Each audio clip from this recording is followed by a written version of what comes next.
السلام عليكم ورحمة الله. الحمد لله وحده والصلاة والسلام على من لا نبي بعد أما بعد فإن خير الحديث كتاب الله وخير الحدي حدي محمد صلى الله عليه وسلم وشر الأمور محدثاتها وكل محدثة بدعة وكل بدعة ضلالة وكل ضلالة في النار. فأعوذ بالله من الشيطان الرجيم. يا أيها الذين آمنوا اتقوا الله حق تقاته ولا تموتن إلا وأنتم مسلمون. عن أبي هريرة رضي الله تعالى عنه قال قال رسول الله صلى الله عليه وسلم كل أمة يدخلون الجنة إلا من أبى. قيل يا رسول الله من أبى؟ قال من أطاعني دخل الجنة ومن أساءني فقد أبى. عن عائشة رضي الله تعالى عنها قالت قال رسول الله صلى الله عليه وسلم من عمل عملا ليس عليه أمرنا فهو رد.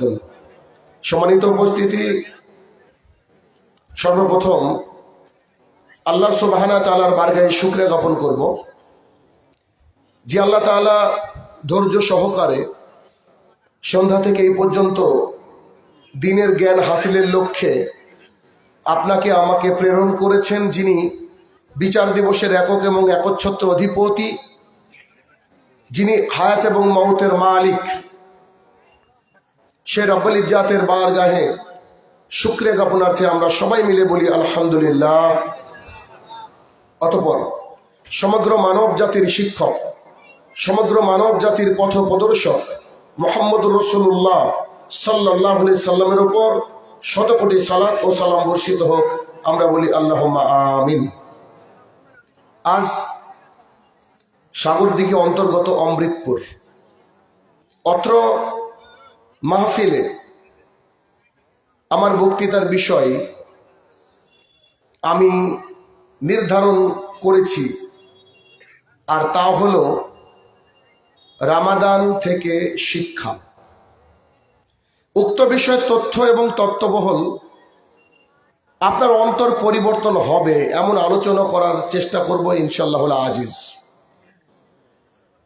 আমি আমার মূল বক্তব্যে ঢোকার পূর্বে একটা ছোট্ট উদাহরণ আপনাদের সামনে পেশ করতে চাইছি, আর তা হলো আপনার এলাকা থেকে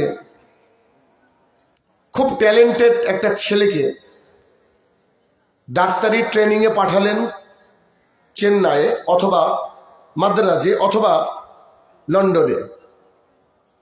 1 মাস যাবৎ খুব দক্ষ ট্রেনারদের সহায়তায় ট্রেনিং প্রাপ্ত সেই ব্যক্তি ফিরে আসলেন আপনাদের গ্রামে। এখন তাকে বলা হচ্ছে যে তুমি তো MBBS পাশ করেছো এবং ট্রেনিংও সম্পন্ন করেছো, তা আমার ছেলের প্রচণ্ড পেটে যন্ত্রণা হচ্ছে, তুমি একটা ইনজেকশন করে দাও। সেই ছেলে যদি ইনজেকশন ওই ডাক্তার যদি ইনজেকশন করতে গিয়ে তার হাতটা কাঁপে অথবা ঠিকঠাক ইনজেকশন দিতে না পারে, তাহলে তার ব্যাপারে আপনাদের ধারণা কি হবে? আমার আলোচনা কিন্তু ক্লাসের মতো, শুনে কিছু নিয়ে যেতে হবে। চিৎকার করবেন, চেঁচামেচি করবেন বা এই ঠিক ইত্যাদি এগুলো দরকার নেই। আমি যতক্ষণ থাকবো ততক্ষণ কিছু না কিছু শেখাবো আপনাকে। আমি এই যে ছেলের কথা বললাম যে FRCS ফ্রম লন্ডন অথবা পৃথিবীর কোথাও থেকে, ও যদি এসে ইনজেকশন পর্যন্ত না দিতে পারে, তোকে কি বলবেন আপনি? বলবেন বোধহয় ও ট্রেনিং করতে যায়নি, বা ভুয়া সার্টিফিকেট আছে, বা জালভাবে মানুষকে ধোকা দিয়ে কিছু একটা করতে গিয়েছিল বাইরে, এসে বলছে আমি ডাক্তার। বলবেন তো? এটাই বলবেন তো? আচ্ছা, তো আমরা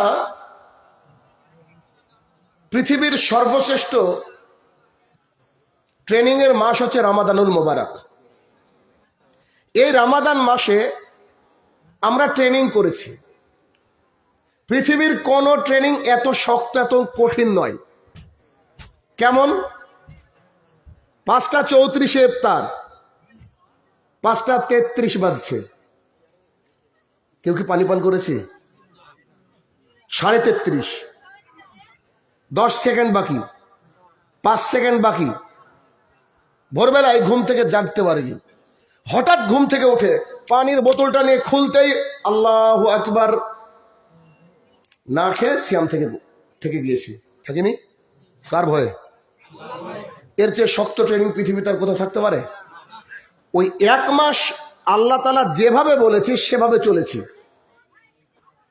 যেভাবে আল্লাহ সুবহানাহু ওয়া তাআলা বলেছে ওইভাবে চলেছি। এই অশ্লীল কথা বলবা না, আচ্ছা বলিনি। ঝগড়া করবা না, করিনি। ফেসবুকে আজে বাজে কিছু দেখবা না, দেখিনি। শেষ দশকে ইত্তেকাফ করতে হবে, অনেকে করেছে। লাইলাতুল কদর তালাশ করতে হবে, সারা রাত জেগে লাইলাতুল কদর তালাশ করেছে, এরকম মানুষ এখানে আছে, ঠিক না? 1 মাস দীর্ঘ এত শক্ত ট্রেনিং এর পরের দিন যদি জোহরে মসজিদে লোক পাওয়া দুষ্কর হয়ে যায়, অথবা আসরে মুয়াজ্জিনকে খুঁজে পাওয়া যায় না, অথবা তার পরের দিনে রাস্তায় সিগারেট টানতে টানতে এক পাশ দিয়ে চলে যাচ্ছেন, অথবা শেষ রোজার দিনে এমনভাবে চুল কেটেছেন মনে হচ্ছে সাজারু, 2 সাইড থেকে উড়িয়ে দিয়েছেন আর সাজারুর মতো রেখেছেন। এই দৃশ্যগুলো কি এই এলাকায় ঘটেছে? মানে যতজন লোক সেদিন ঈদগাহে ছিল তার 100 ভাগের 1 ভাগও জোহরে উপস্থিত ছিল না। সত্য না মিথ্যা বলছি? বেশিরভাগ মসজিদের কথা বলছি এটা। তাহলে এই যে ট্রেনিং 1 মাস নিলেন, দিয়ে পরের দিনই ব্যর্থ হলেন, তাহলে আপনি আল্লাহর কাছে বাটপার। ওই যে ছেলেকে বললেন না ও জাল সার্টিফিকেট করেছো, যাইনি বলছেন না, ঠিক তেমন করে আল্লাহর কাছে আপনার মূল্য ওই রকম জাল। কথা বুঝতে পেরেছেন আমার? তাহলে 1 মাস ট্রেনিং এর পর যদি আমরা আল্লাহ সুবহানাহু ওয়া তাআলার রাস্তায় চলতে না পারি, তাহলে ভাই আপনার আমার মতো ব্যর্থ পৃথিবীর কেউ নাই। কারণ রামাদান যার অর্থই হচ্ছে পুড়িয়ে ফেলা। কি পুড়ালেন? আপনার পাপকে পুড়ালেন। কিন্তু পাপ পুড়ানোর পরে যদি আবার সিগারেট ধরান, তাহলে তো ভাই সেই আল্লাহ তাআলার রাসূল সাল্লাল্লাহু আলাইহি ওয়াসাল্লামের সেই বাক্যের মতো যে যখন রামাদান মাস আসে আল্লাহ তাআলা শয়তানকে বেঁধে দেয় আর ইফতার করার সাথে সাথে শয়তানকে ছেড়ে দেয়। কোন ইফতার? 30 রামাদান। ঠিক তেমনই ছেড়ে দিয়েছে। তাহলে আপনিও কি সেই শয়তান? রাস্তাঘাটে এমন ভাবে এই মহিলারা চলছে, এমন ড্রেসে চলছে, ওয়াল্লাহি আল্লাহর কসম করে বলছি আমি তাজ্জব হয়ে গেছি। মানে পরপর প্রতিদিনই প্রোগ্রাম আছে, আমি বেরিয়ে দেখছি যে মানুষ এমন ভাবে চলছে। হিন্দুদের অষ্টমী হচ্ছে, আমাদের এই ঈদও তাই। মানে বোঝা যাচ্ছে না যে ওর বাবার নাম আব্দুর রহমান, অথচ দেখে মনে হচ্ছে চণ্ডীদাসের মেয়ে। ওর বাপ মুসলমান, ওর 14 গোষ্ঠী মুসলমান, ওই এমন ভাবে রাস্তা দিয়ে পোশাক পরে চলছে, আশ্চর্য কথা। আরে ওর যদি বাপ না থাকতো এত সুন্দর ড্রেস পেল কোথায়? ও শুধু স্ত্রীর সাথে রাত্রিবেলায় কোলাকুলি করে সন্তান জন্ম দেওয়ার নামই বাবা নয়। বাবা মানে মেয়েকে বলবে যে আম্মু খবরদার 5 দিন বাড়ির থেকে বেরাবো না, 5 দিন স্কুল ছুটি, তোমাকে বাড়িতে থাকতে হবে। মেয়ে এক বেলাও বলবে না আব্বু যে আমি বাইরে যাবো। এর নাম হচ্ছে বাবা। সবাই তো বাবা হতে পারে না, বুঝলেন না? আপনি 1 মাস ট্রেনিং করার পরের দিনে আপনি ভুলে গেলেন, পরের দিনে মসজিদকে আপনি ছুঁড়ে ফেলে দিলেন কেন? আরে রমাদানের প্রথম দিন ইফতার করে এমন ভাবে মসজিদে যাচ্ছে কিছু মুসল্লি, মনে হচ্ছে ইমাম সাহেবকে বলবে সাইডে যান তো। আছে না নাই? প্রথম 2-3 দিন তারাবি পড়ার কি গতি, বাপরে বাপ। ইমাম সাহেবকে বলছে আরো লম্বা কিরাত করেন। 15 দিন পড়ার নাই। আবার 27 রমাদানে ভিড় করেছে, আবার শেষ দিনে ভিড় করেছে। পরের দিন জোহর আসর একদম মসজিদ খালি। মসজিদের ইটগুলো যদি কান্না করতে পারতো না, তো আপনার গ্রাম ভেসে যেত তাদের চোখের পানিতে। আমার বক্তৃতার মধ্যে বিনোদন পাবেন না, আপনি শিক্ষা পাবেন। তাহলে এই ট্রেনিং এর কি নাম হলো বলেন? কোনো নাম হলো কি? নাম হলো না। ভাইরা আমাদেরকে শুধরাতে হবে। কেন? কারণ এই যে আজকে জলসার ডেট এটা ফিক্সড, এই ডেটেই হবে, এটা স্বাভাবিক। আমাকে সবাই জানে আমি রাত 12টার পর বক্তৃতা করি না। আমি চাইলে আরো 10 মিনিট 20 মিনিট 7 ঘন্টা বললাম, অসুবিধা নাই। কিন্তু মালাকুল মউত 1 সেকেন্ড আগে আসবে, 1 সেকেন্ড পরে আসবে। কি পৃথিবীতে কারোর কাছ থেকে মালাকুল মউত ঘুরে যায়নি একজনের কাছে ছাড়া। সে ছিল নবী, চিনতে পারেনি, সে কথা ভিন্ন। পৃথিবীর কেউ মালাকুল মউতকে বলবে না যে তুমি দাঁড়াও 5 মিনিট আমি ইস্তেগফার করি। There is no chance at all. এর কোনো সুযোগ থাকবে না। তো সুযোগ যদি না থাকে, আগামী কালকে থেকে নামাজ পড়বো, এর চেয়ে মিথ্যা কথা পৃথিবীতে আছে কি? আগামী বছর আমি ইনশাল্লাহ রমাদান পাবো, এর কি কোনো নিশ্চয়তা আছে কি? কারণ গত রমাদানে যে মানুষগুলোকে মসজিদে দেখেছিলেন তার মধ্যে দু একটা বার কম পেয়েছেন, পাননি? অর্থাৎ আর কবে বুদ্ধি হবে মানুষের? এর আগে সোশ্যাল মিডিয়া ছিল না, এর আগে দিন বুঝতেন না, বেলেল্লাপনা করিয়ে বেড়েছেন। এখন তো দিন বোঝা উচিত। পৃথিবীর সবচেয়ে বুদ্ধিমান মানুষের পরিচয় কি দেখেন। আনাস ইবনে মালিক রাদিয়াল্লাহু তাআলা আনহু বলেন, আল্লাহ রাসূল সাল্লাল্লাহু আলাইহি সাল্লাম আপনি বলেন তো পৃথিবীর সবচেয়ে বুদ্ধিমান মানুষের নাম কি? বুদ্ধিমান মানুষকে? তখন তিনি বললেন, যেই ব্যক্তি প্রতিদিন বারবার নিজের মৃত্যুর কথা স্মরণ করে সেই সবচেয়ে বুদ্ধিমান মানুষ। আশ্চর্য সংজ্ঞা। মানুষ মরণের কথা স্মরণ করতে চায় না কেন? মরণ এমন একটা জিনিস, লবণের মতো, খাবারে পড়ে গেলে আর খাওয়া যায় না। বেশিরভাগ অনেক পড়ে গেলে, কোয়ান্টিটি যদি বেশি পড়ে যায় সম্ভব কি খাওয়া সম্ভব নয়। ঠিক তেমন করে মৃত্যু এমন একটা জিনিস, আপনি মৃত্যুর কথা ভাবেন, দেখেন দুনিয়ার সমস্ত আয়োজন বৃথা তাই মনে হয়। মানুষ পাপ করবে কথা সত্য, তওবা করবে কথাও সত্য, কিন্তু এত তাড়াতাড়ি ভুলে গেলে কি হয়? চেঞ্জ হতে হবে। রমাদানুল মুবারকে বারবার একটা আয়াত শুনেছেন, সূরা বাকারা সূরা নম্বর 2 আয়াত নম্বর 183 183, ইয়া আইয়ুহাল্লাযীনা আমানু, হে ঈমানদারগণ, কুতিবা আলাইকুমুস সিয়াম, তোমাদের উপরে রোজাকে ফরজ করা হলো, কামা কুতিবা আলাল্লাযীনা মিন কাবলিকুম, শুধু তোমাদের উপরে নয়, তোমাদের পূর্ববর্তী যারা ছিল তাদের উপরে ফরজ করা হয়েছিল লাআল্লাকুম তাত্তাকুন। এইটুকুনি আমার বক্তৃতা। যদি আপনি আমাকে বলেন শুধু কোরআন আর হাদিস দিয়ে কথা বলবো, আমি হয়তো 10 রাত্রি বসে এখানে কথা বলে যাবো, আপনারা একজন উঠবেন না। আমার ডায়াবেটিসের পেশেন্ট উঠবে না, এতটুকু ক্ষমতা আল্লাহ আমাকে দিয়েছে। আমি বুঝাতে পারি, আলহামদুলিল্লাহ, এতটুকু আমি বুঝি। কেন? কারণ পরিবর্তন একমাত্র পৃথিবীতে যদি আনতে চান, কোরআন এবং সুন্নাহর উপরে কোনো মেডিসিন আল্লাহ তাআলা দেয়নি, যেটা আমি বুঝি। বুঝতে পারেননি? আপনার পায়খানা হয়েছে, ওটু খেলে সারবে, এবার নাও সারতে পারে, 2-4 বার বাথরুমে যাওয়া লাগতেই পারে। আপনার জ্বর হয়েছে, প্যারাসিটামল আপনি খাচ্ছেন, ডোলো 650 খাচ্ছেন, কিন্তু 2-1 দিন সময় লাগতে পারে। কিন্তু কোরআন আর হাদিস এমন একটা জিনিস, আবার সরাসরি আপনার অন্তর আঘাত করবে। যদি অন্তরটা মানুষের হয়, পশু হলে সে কথা ভিন্ন। পশুর কথা আমি বলতে আসিনি, যদি মানুষের হয়। লাআল্লাকুম তাত্তাকুন, যাতে করে তোমরা তাকওয়াবান হতে পারো। তাকওয়াবান কি? পরেজগারিতা কি? যেটা 1 মাস যাবত ট্রেনিং করে আপনি নাকি আমি নাকি পেয়েছি। আসেন তাকওয়া কি দেখি। তবে একটা বাক্য শুনে রাখেন, যেই ব্যক্তি তাকওয়াশীল ওই ব্যক্তি জান্নাতে যাবেই যাবে ইনশাআল্লাহ।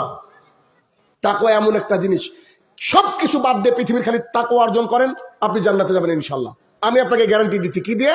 হাদিস, বহু হাদিস শোনাবো, গুণে শেষ করতে পারবেন না। আপনাকে একে একে দেখাই তাকওয়া কি। আল্লাহ সুবহানাহু ওয়া তাআলা কোরআনুল কারীমের বহু জায়গায় বলেছেন আত্তাকুল্লাহ। আজকে আয়াতও একটা আমি শুরুতে পাঠ করেছি, ইয়া আইয়ুহাল্লাযীনা আমানুত্তাকুল্লাহ, হে ঈমানদারগণ তোমরা আল্লাহকে ভয় করো। তাহলে তাকওয়া হচ্ছে কি? আল্লাহকে ভয় করা। তাকওয়া এর একেবারে সরল বাংলা অনুবাদ হচ্ছে আল্লাহ ভীতি, আল্লাহকে ভয় করা। ওকে, আচ্ছা আসেন সাহাবায়ে কেরামের কাছ থেকে তাকওয়া কি জানি একটু। উমর ইবনুল খাত্তাব রাদিয়াল্লাহু তাআলা আনহু, তিনি একজন সাহাবীকে বলছেন, আচ্ছা তাকওয়া কাকে বলে আমাকে বলেন তো। কে বলছেন? কে জিজ্ঞাসা করছেন বলেন? উমর ইবনুল খাত্তাব। উমর ইবনুল খাত্তাব কে জানেন? উমর ইবনুল খাত্তাব রাদিয়াল্লাহু আনহু হচ্ছেন, যদি নবীদের সিলসিলা জারি থাকতো তো তিনি পরবর্তী নবী হতেন। বুঝতে পেরেছেন?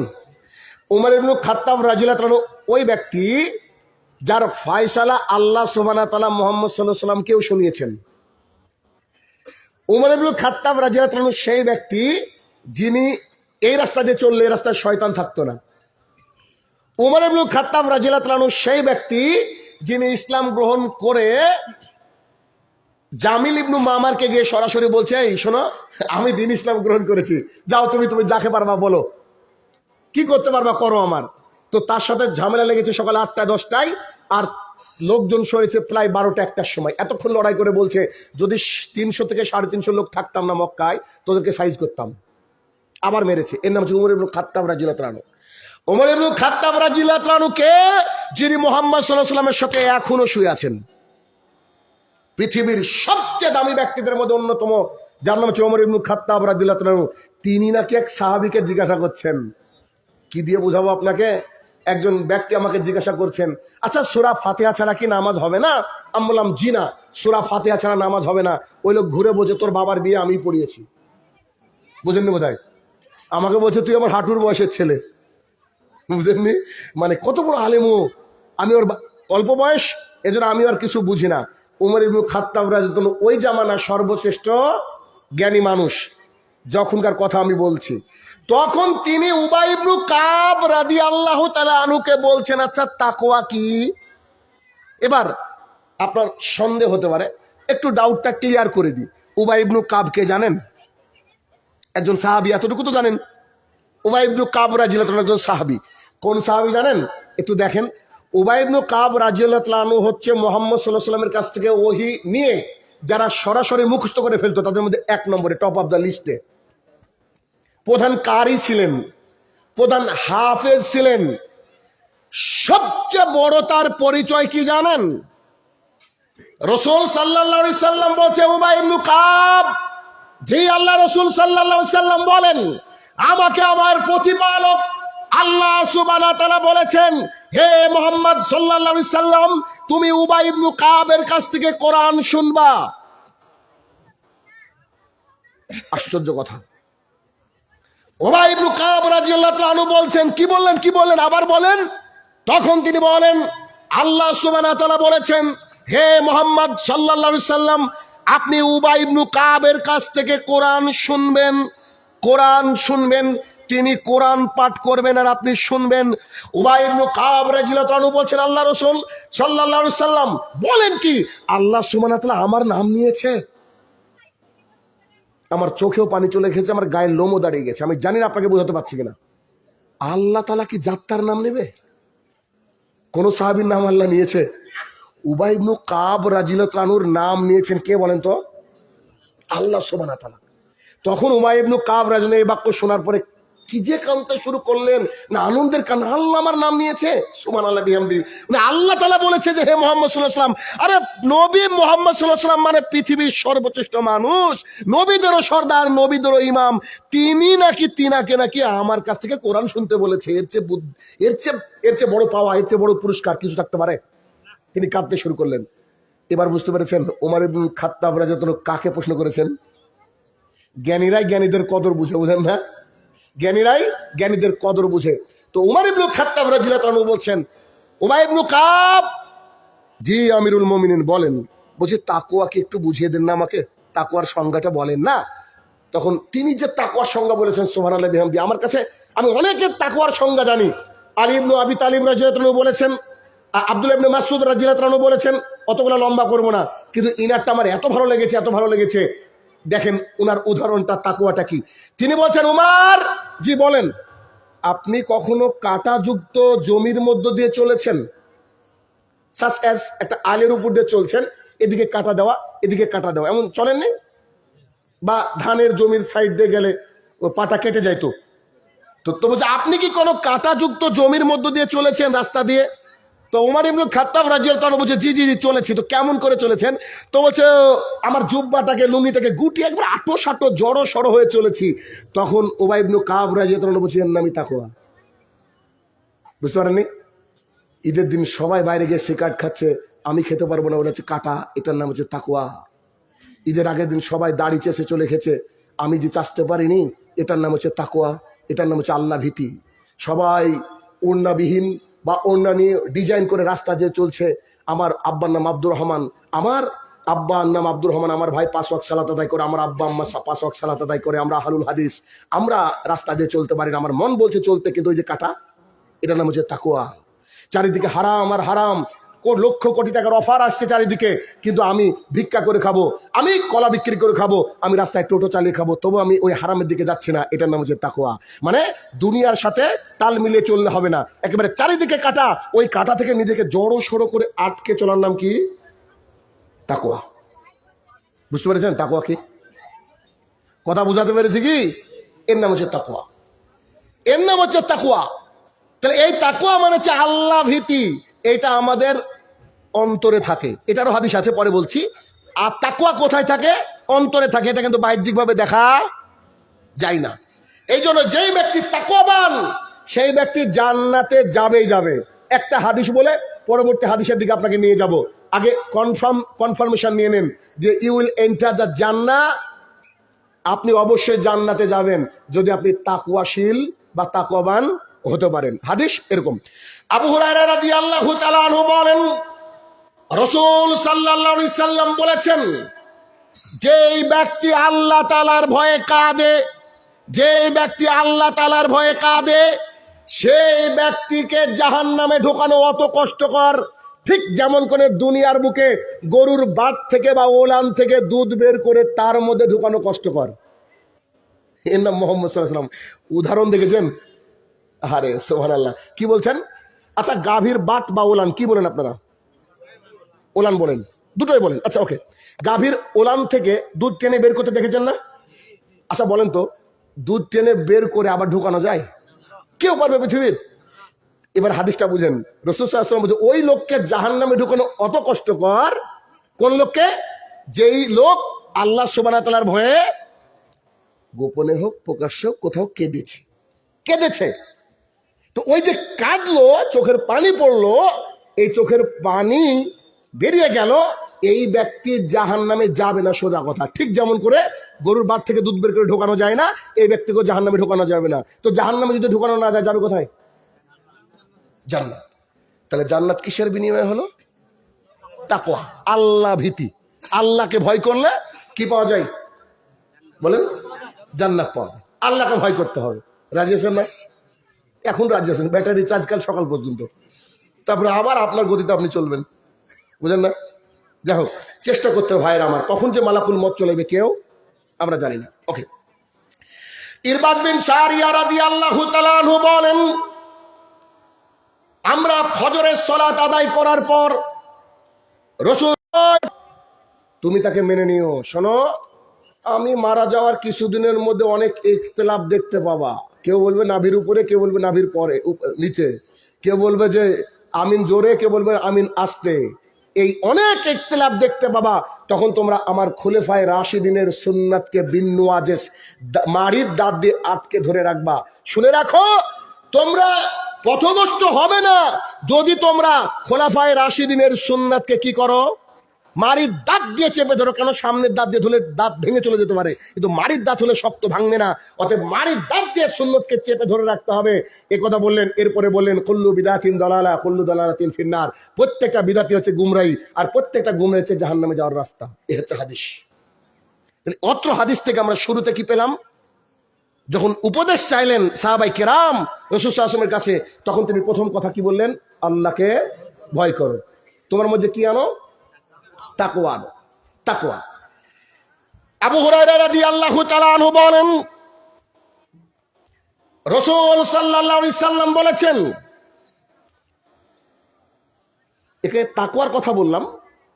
আরেকটা কথা আপনাকে এখানে বলি যে তাকওয়ার একটা বেনিফিটের জায়গা। এই হাদিস সবাই শুনেছেন। এইটা এখন যেটা বলছি, রাসূল সাল্লাল্লাহু আলাইহি সাল্লাম বলেন, কিয়ামতের মাঠে যখন কোনো ছায়া থাকবে না, শুধু আল্লাহর ছায়া থাকবে, যেটাকে আপনারা আরশের ছায়া বলেন। শুধুমাত্র আল্লাহ সুবহানাহু ওয়া তাআলার ছায়া থাকবে। ওই আল্লাহ সুবহানাহু ওয়া তাআলার ছায়ার তলে 7 শ্রেণীর মানুষ থাকবে। কত শ্রেণীর মানুষ? 7 শ্রেণীর মানুষ থাকবে। তার মধ্যে প্রথম শ্রেণীর মানুষ হচ্ছে ইমামুল আদেল, ন্যায়পরায়ণ নেতা। পৃথিবীতে নাই। সাগর দিকে তো দূরের কথা, পৃথিবীতে নাই। ন্যায়পরায়ণ নেতা। নেতা মানে গীবতের ফ্যাক্টরি, নেতা মানে মিথ্যে কথা বলা, নেতা মানে এখন নোংরা। যাদের চরিত্র নোংরা তারাই নেতা, যাদের আর্থিক বল আছে তারাই নেতা। অথচ জনগণ সবাইকে আমরা এস স্যার করি তাকে। অথচ ভিখারি, তাকে আমরা কেউ মূল্যায়ন করি না। করি কি? পৃথিবীতে যদি আপনি নেতা হতে চান কি হতে হবে? ন্যায়পরায়ণ হতে হবে। ন্যায়পরায়ণ নেতার আবার অনেক কি রয়েছে বলেন? গুরুত্ব রয়েছে। ওই যে কয়েকদিন আগে একটা কথা, একটা ভিডিও ভাইরাল হয়েছে, দেখেছেন? আব্দুর রাজ্জাক বিন ইউসুফ হাফিজাহুল্লাহ, তিনি একটা ইফতার মাজলিস মাহফিলে বসে আছেন, আর অন্যান্য শায়েখরা দাঁড়িয়ে প্রধানমন্ত্রীকে সম্মান করছে, তিনি উঠেননি। কেন? হাদিসে নিষেধ আছে যে। তিনি দাঁড়িয়ে আছেন, তিনি বসে আছেন। যখন তিনি আসলেন, তার মাথায় হাত দিয়ে তিনি কিছু বলছিলেন। কত জাতি কত কি যে রটালো, কত কি বললো। অথচ আব্দুর রাজ্জাক বিন ইউসুফ তাকে এই হাদিসটাই শুনিয়েছিলেন। তিনি বলেছিলেন, শুনেন, কিয়ামতের মাঠে যদি বাঁচতে চান, আল্লাহর ছায়ার তলে যদি আসতে চান, যদি মনে করেন যে আপনি জান্নাত পাবো, তাহলে আপনাকে ন্যায়পরায়ণ হতে হবে, নইলে মন্ত্রিত্ব ছেড়ে দিতে হবে। এই বাক্যটা তিনি বলেছিলেন। অথচ মানুষ যে কত কি বলল। তাহলে কি ইমামুন আদেল, ন্যায়পরায়ণ নেতা, ন্যায়পরায়ণ নেতা, এরকম করে এক এক করে 7 শ্রেণী মানুষ। আমি অত লম্বা করব না, যে বিষয়ের উপরে সে বিষয়ের উপর কথা বলবো। অতঃপর রাসূল সাল্লাল্লাহু আলাইহি ওয়াসাল্লাম এক পর্যায়ে এসে বলছেন, যেই চোখ আল্লাহ সুবহানাহু ওয়া তাআলার জন্য কাঁদে, অর্থাৎ তাকওয়াশীল যে ব্যক্তি আল্লাহ তাআলার জন্য কাঁদে, সেই ব্যক্তিকে আল্লাহ সুবহানাহু ওয়া তাআলা তার নিজের ছায়ার তলে ছায়া দিবে। যেদিন সূর্য থাকবে কোথায় বলেন তো? মাথা থেকে 1 মাইল দূরত্বে। কেউ বলেছে মাইল মানে কিলোমিটার মাইল, আর কেউ বলেছে মাইল মানে সুরমা দেওয়ার কাঠির নামও মাইল। তো সুরমা দেওয়ার কাঠি কতটুকু হয়? এতটুকু। আল্লাহ সুবহানাহু ওয়া তাআলার টেকনোলজি ভাই, বাঁচার কোনো রাস্তা নাই। সেদিন এত পরিমাণে মানুষ ঘামবে, এত পরিমাণে ঘামবে। আবু হুরায়রা রাদিয়াল্লাহু তাআলা আনহু বলেন, রাসূল সাল্লাল্লাহু আলাইহি সাল্লাম বলেছেন, কিয়ামতের মাঠে মানুষ পাপ অনুযায়ী ঘামতে থাকবে। কারুর ঘাম হবে হাঁটু পর্যন্ত, কারুর টাকনু পর্যন্ত, কারুর কোমর পর্যন্ত, কারুর এত দূর ঘামে। পাপ অনুযায়ী ঘামতে থাকবে। তো রোদের গতি কি হবে বুঝতে পেরেছেন? সেই দিন আপনি আমি ছায়ার তলে থাকবো যদি কি করতে পারি? আল্লাহ তাআলার ভয়ে কাঁদতে পারি। জি, কার ভয়ে কাঁদতে হবে? আল্লাহ সুবহানাহু ওয়া তাআলার ভয়ে। ওই যে 2 রাকাত তাহাজ্জুদ পড়ছেন, অথবা সবাই চলে গেছে মসজিদ থেকে, আপনি 2 রাকাত এমনি সালাত আদায় করে আল্লাহ দরবারে আপনি হাত তুলে বলছেন, আল্লাহ কত পাপ করেছি, সম্ভবই না জান্নাতে যাওয়া, আল্লাহ তুমি ক্ষমা করো না, করো না আল্লাহ, আমার তো সম্ভবই না, আমি কি দিয়ে জান্নাতে যাব? আপনি চিন্তা করেন, দেখবেন আপনার অটোমেটিকলি কান্না চলে আসবে, আসবেই আসবে। তাহলে কি এই কান্না যদি আপনি করতে পারেন, তাহলে একটা বেনিফিট কি? আপনি তাকওয়াবান হলেন। 2 নম্বর বেনিফিট, কিয়ামতের মাঠে আল্লাহ তাআলা ছায়ার তলে থাকবেন। আচ্ছা, যাকে আল্লাহ তাআলা ডেকে ছায়ার তলে দিবে, তার আবার কি ওইরকম বিচার টিচার হয়ে বা জাহান্নাম যাবে মনে হয় আপনাদের? হ্যাঁ, অসম্ভব। যিনি নেতা তিনি ডেকে নিচ্ছেন, এটা কোনো কথা হলো? আল্লাহ সুবহানাহু ওয়া তাআলা বিশ্ব নিয়ন্তা, তিনি আপনাকে ডেকে বোঝাই, শানুর রহমান, আব্দুর রহমান, শোনো শোনো এখানে থাকো। সুবহানাল্লাহ, এর চেয়ে ভাগ্য আর কি হতে পারে? হতে পারে কি? অসম্ভব ব্যাপার। অতএব সাবধানতা অবলম্বন করুন, তাকওয়াশীল হওয়ার বলেন চেষ্টা করুন। আবু হুরায়রা রাদিয়াল্লাহু তাআলা আনহু বলেন, রাসূল সাল্লাল্লাহু আলাইহি সাল্লাম বলেছেন, হাদিস লম্বা বলবো। রাসূল সাল্লাল্লাহু আলাইহি সাল্লাম বলেছেন, 3 জন ব্যক্তি একটা মাঠের মধ্যে দিয়ে যাচ্ছিল। হঠাৎ আকাশে বিদ্যুৎ চমকালো, হঠাৎ ঝড় বৃষ্টি শুরু হয়ে গেল। তার পাশে ছিল পাহাড়, সেই পাহাড়ের মধ্যে আশ্রয় নিতেই পাথর একটা এসে পাহাড়ের মুখটাকে সিল করে দিল, বন্ধ করে দিল। অতঃপর 3 জন ব্যক্তি একে অপরকে বলতে লাগলো, এই তোমরা কি আমল করেছো শুধু আল্লাহ তাআলার জন্য, একটু তাই বলে দোয়া করো না, আল্লাহ তাআলা চাইলে পাথর সরে দিতে পারে। হাদিস পরে বলবো, তার আগে একটা কথা। এখানে দেখেন, এই হাদিসের এতটুকু জায়গায় এসে আপনাকে বলছি, এখানে থেকে প্রমাণ হচ্ছে যে কোনো ব্যক্তি যদি কোনো বিপদে পড়ে যায়, বিপদ থেকে উদ্ধার হওয়ার সময় যেমন করে মোবাইলে আগে টাকা পুড়েছি তারপরে পরে কথা হয়, ঠিক তেমন করে কিছু কাজ আল্লাহর জন্য করে রাখবেন। বুঝেননি? একটা ভিখারিকে দেখলেন, পকেট থেকে 50টা টাকা বের করে দিয়ে দিলেন, এই যে প্রিপেড। একটা মানুষ বোঝা নিয়ে যেতে গিয়ে পড়ে গিয়েছে, বোঝাটাকে তুলে দিলেন। মানে ভালো কিছু কাজ কার জন্য করলেন? শুধু আল্লাহ তাআলার জন্য। এবার এইগুলা করে রাখলেন। এবার আপনি বিপদে, চরম একটা বিপদে, দেওয়ালে পিঠ থেকে গেছে, তখন আল্লাহর কাছে বলে, আল্লাহ ওই যে 50 টাকা দিয়েছিলাম না, বিশ্বাস করো তোমাকে খুশি করার জন্য গো, তুমি আমাকে ক্ষমা করবো না, হয় নাকি? করো না, ক্ষমা করো না গো আল্লাহ, ক্ষমা করো। যখন এটা বলবেন, দেখবেন ইনশাল্লাহ আল্লাহ আপনাকে উদ্ধার করবে, করবেই করবে। ওসব পান বিড়ি জর্দা গুল সিগারেট খেলে সেটা ভিন্ন কথা, হারাম করে তার দোয়া কবুল হয় না, ও কথা আলাদা। আচ্ছা, অতঃপর 3 জন ব্যক্তির মধ্যে একজন ব্যক্তি বলল, হে আমার প্রতিপালক, আমি গরু ছাগল চড়াতাম, আমার আব্বা আম্মা ছিল বৃদ্ধ বয়স্ক, তো প্রতিদিন গরু এনে দুধ দহন করে আমি প্রথমে আমার আব্বা আম্মাকে খাওয়াতাম, অতঃপর আমার সন্তানদেরকে খাওয়াতাম। একদিন বাড়ি ফিরতে একটু সন্ধ্যা হয়ে গেল, রাত হয়ে গেল, বাড়িতে এসে দুধ দহন করলাম। আমার ছেলে মেয়েগুলো পায়ের কাছে একবারে কাটা কবুতরের মতো ছটপট করতে হলো, আব্বু দুধ দাও, আব্বু দুধ দাও, আমার খিদে লেগেছে, দেরি হয়ে গেছে, বাচ্চা তো খিদে লেগেছে, খাবো খাবো। তো আমি বলছি, তোরা দাঁড়াতো, একটু দাঁড়াতো। এ কথা বলে আমি আমার আব্বার কাছে গিয়ে দেখছি ঘুমিয়ে গেছে, আম্মার কাছে গিয়ে দেখছি ঘুমিয়ে গেছে। আমি সিদ্ধান্ত নিলাম আমার ছেলে যদি মরেও যায় তো যাক, না এটা হাদিস আসেনি, বুঝাচ্ছি আপনাকে, মরেও যায় যাক, আমি আগে প্রথমে কাকে খাওয়াবো? আমার আব্বা আম্মাকে, কারণ আব্বা আম্মা জান্নাত। কথা বোঝাতে পেরেছি? শুধুমাত্র এসআইয়ের প্রয়োজনে 2002 সালের লিস্ট খুঁজিয়েন না, আব্বা আম্মাকে ভালোবাসেন, আব্বা আম্মাকে ভালোবাসেন, এটা খুব গুরুত্বপূর্ণ ইবাদত, খুবই গুরুত্বপূর্ণ ইবাদত। তো তিনি বলছেন যে আমি আমার আব্বা আম্মাকে জাগাতে জাগাতে জাগাতে মানে চাইলাম না জাগাতে, দেখছি ফজর। আমার ছেলেমেয়েরা কান্নাকাটি করতে করতে করতে, বাচ্চা তো ঘুমিয়ে গেছে, তবু আমি এই দুধটা আমার সন্তানদেরকে দিইনি। হে আমার প্রতিপালক, বিশ্বাস করো ওই দিন যদি সত্যি তোমাকে ভয় করে, তোমাকে ভালোবেসে, তোমার উপরে তাকওয়াশীল হয়ে এই কাজ করে থাকি, পাথরটাকে একটু সরিয়ে দাও না, যাতে আকাশ দেখা যায়। আল্লাহ সুবহানাহু ওয়া তাআলা পাথরটা একটু সরিয়ে দিলেন। ওই আল্লাহ কি ট্রান্সফার হয়েছে? হবে কোনোদিন? তিনি তো চিরঞ্জীব। তাহলে আপনার আমার দোয়া কবুল হয় না কেন? খুঁজেন খুঁজেন, যা বললাম আছে কিনা বাড়িতে আউট করেন, বন্ধন টন্ধন থাকলে একটু আউট করেন, দেখেন দোয়া কবুল হবে, হবে হবে ইনশাআল্লাহ। দুই নম্বর ব্যক্তি বললেন, হে আমার প্রতিপালক, আমার একজন বোন ছিল, চাচাতো বোন। আরে লোকে এমন একে অপরকে যেমন করে ভালোবাসে, মানে প্রেম, সোজা কথা, প্রেম করে। আমি আমার বোনটাকে দেখে একদম ফিদা হয়ে গেছিলাম, প্রেমে পড়ে গেছিলাম। তার কাছে একদিন চেয়ে বসলাম, কি চেয়েছে আর বোঝাতে হবে না। তো সে আমাকে বললো যে শোনো, যদি কিছু করতে হয় তাই 1000 দিরহাম রেডি করো, টাকা লাগবে, এমনি দিব না। তো আমি দিন রাত মেহনত করলাম, মেহনত করলাম, মেহনত করলাম। এরপরে টাকা গিয়ে নে বলে, এনে টাকা নে। আমি তার রানের উপরে বসলাম, খারাপ কিছু করার সংকল্প নিয়ে রানের উপরে বসলাম। আমার বোনটা আমার মুখের দিকে তাকিয়ে বলল, ভাই তুমি আল্লাহকে ভয় করো, আত্তাকুল্লাহ, আল্লাহকে ভয় করো। সঙ্গে সঙ্গে আমি সেখান থেকে উঠে পড়লাম, আল্লাহ আমি এত কষ্ট করে মেহনত করে যে টাকা তাকে দিলাম আমার ভেতরের খয়েশকে মিটাবো এইটা ভেবে, অথচ সেদিন আমাকে তোমার কথা বলেছিল, আল্লাহকে ভয় করতে বলেছিল। আমি তার উরুরান থেকে উঠে গিয়ে দৌড়ে বাইরে পালিয়ে গেছিলাম। আল্লাহ সত্যিই যদি তোমাকে ভয় করে এই কাজ আমি করে থাকি, অতএব তুমি আমাকে আজকে এই পাথরটা আরেকটু সরিয়ে দাও। আল্লাহ সুবহানাহু ওয়া তাআলা পাথরটা আরেকটু সরিয়ে দিলেন।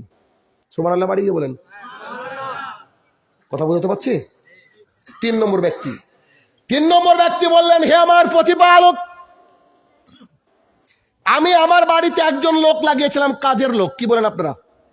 জন, কেউ বলে জন, কেউ বলে পাট, কেউ বলে মুনিশ, কত যে ডিজাইন আছে রে ভাই একই নামে। তো বলছে আমি একজন লোককে কাজ একটা লাগিয়েছিলাম, 1 অথবা 2 ফারাক চাউলের বিনিময়ে লাগিয়েছিলাম। অতঃপর কাজ শেষ করার পর তাকে বললাম, এই নেন আপনার চাল নেন। তো সে বললো নিব না। ঠিক আছে, না নিলে আমি কি করবো? ও চলে গেল। এই চালটাকে সে বিক্রি করলো, বা এটা দিয়ে বাড়াতে লাগলো।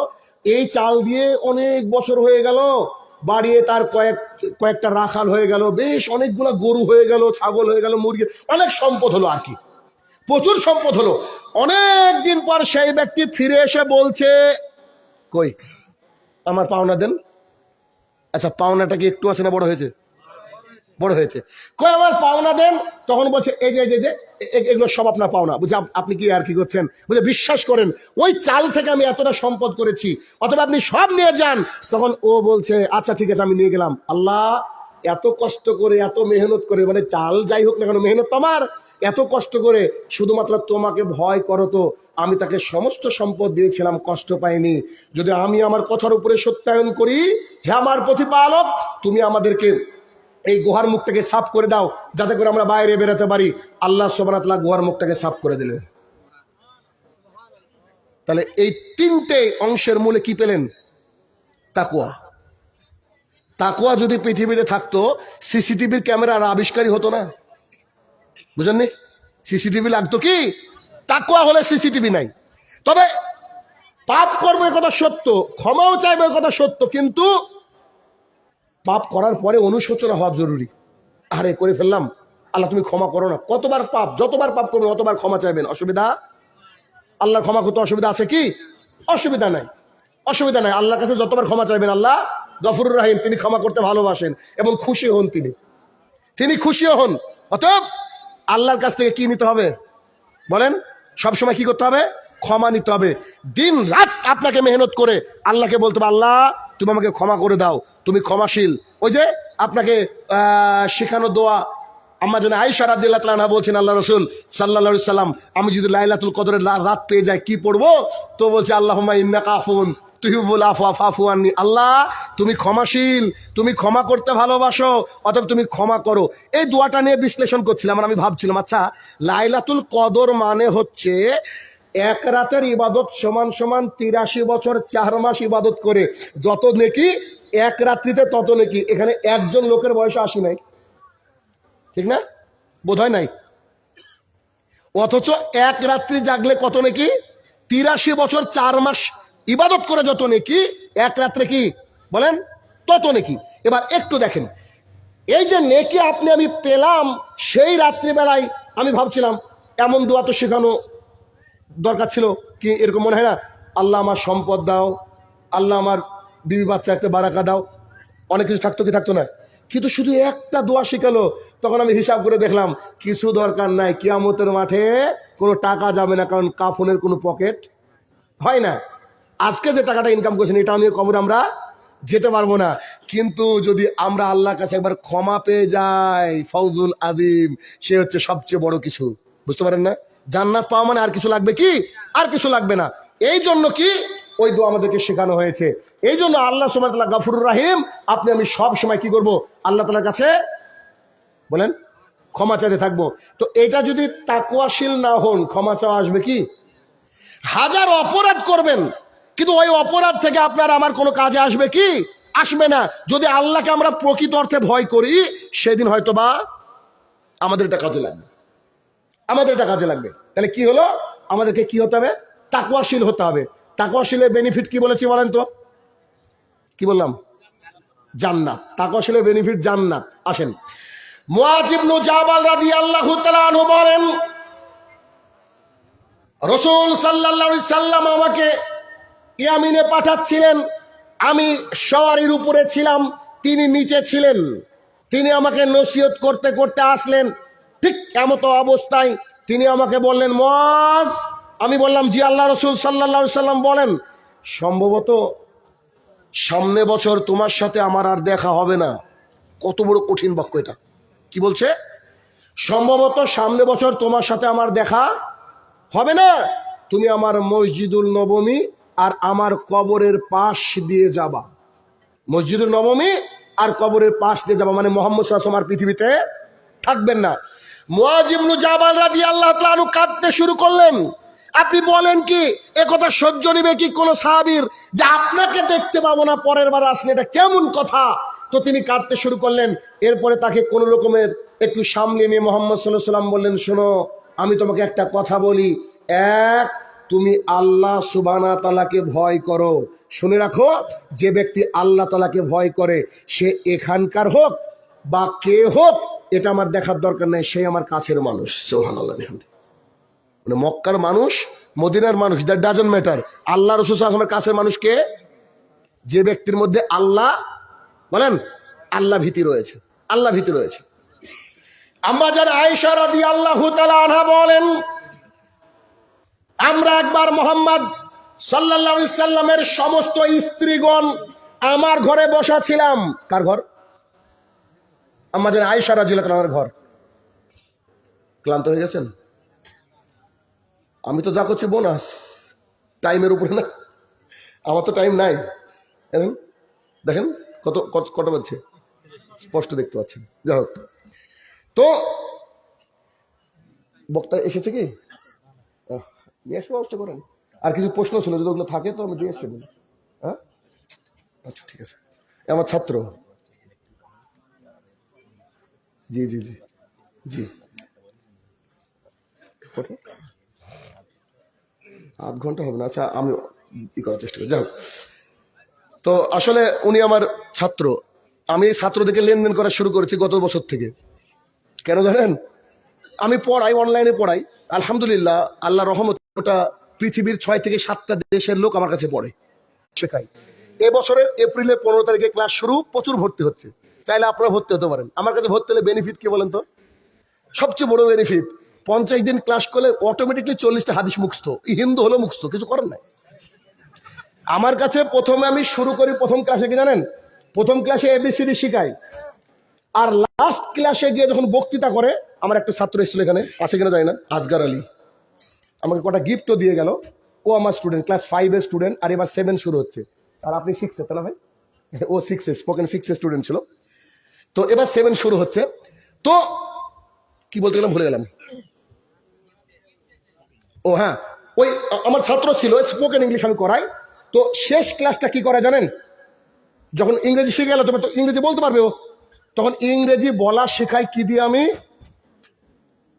লাস্ট দিয়ে আমার লেকচারটা থাকে, সে লেকচারটার বাংলা হচ্ছে এইটা, কোরআন এবং সুন্নাহ মোতাবেক পিতামাতার অধিকার, ইংরেজিতে, বুঝতে পেরেছেন?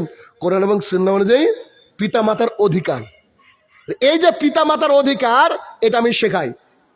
হিন্দু স্টুডেন্ট পড়ে, তারাও বলে আল্লাহ সুবহানাহু ওয়া তাআলা says in the glorious Quran, do not say any loud voice in your father to your father, সূরাতুল ইসরা সূরা নম্বর 23, এভাবে বলে।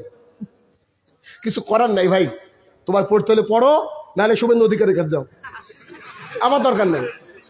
কিন্তু আমি আমার মতো করে পড়াবো, বুঝেন না? গুড মর্নিং, হাই হ্যালো না, আসসালামু আলাইকুম, পড়লে পড়লে যা। তো যা হোক, কারণ আমি যাই করি না কেন, এটাকে আমি আখিরাতের সাথে একটু টাচ করার চেষ্টা করি। আল্লাহকে গিয়ে বলতে বলছি ইংরেজি পড়েছি, লিখে দিবা না, বুঝেন না? আজকে সুবহানাল্লাহ বিহামদিহি দেখেন, ছোট ছোট বাচ্চাদের ব্যাচ চালু করেছি গত বছর থেকে, বাচ্চাদের অ্যাটিটিউডই চেঞ্জ হয়ে গেছে। 5 ওয়াক্ত সালাত শুরু করেছে, তো পড়াচ্ছে কি বলেন? ইংরেজি। বারাসাত থেকে আজকের ঘটনা, আপনাদের যখন প্রোগ্রামে আসলাম, ভাইরা খেতে দিল, বারাসাত থেকে একটা মেয়ে বুঝে, স্যার আপনার ছোট একটা আম্মু মানে বাচ্চা একটা লেকচার করেছে, আপনাকে পাঠিয়েছে, বুঝলেন?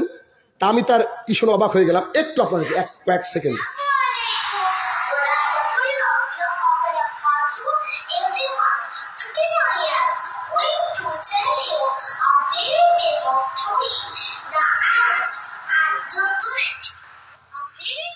মানে পুরো বক্তৃতা ইংরেজিতে, কোনো অসুবিধা নেই, তাকওয়া, তাওহীদ আর এগুলোর উপরে আমার বক্তৃতা চলে, মানে কোনো জেনারেল বিষয় না, জেনারেল হলে অন্য জায়গায় চলে যাও, কথা বুঝলেন কিনা?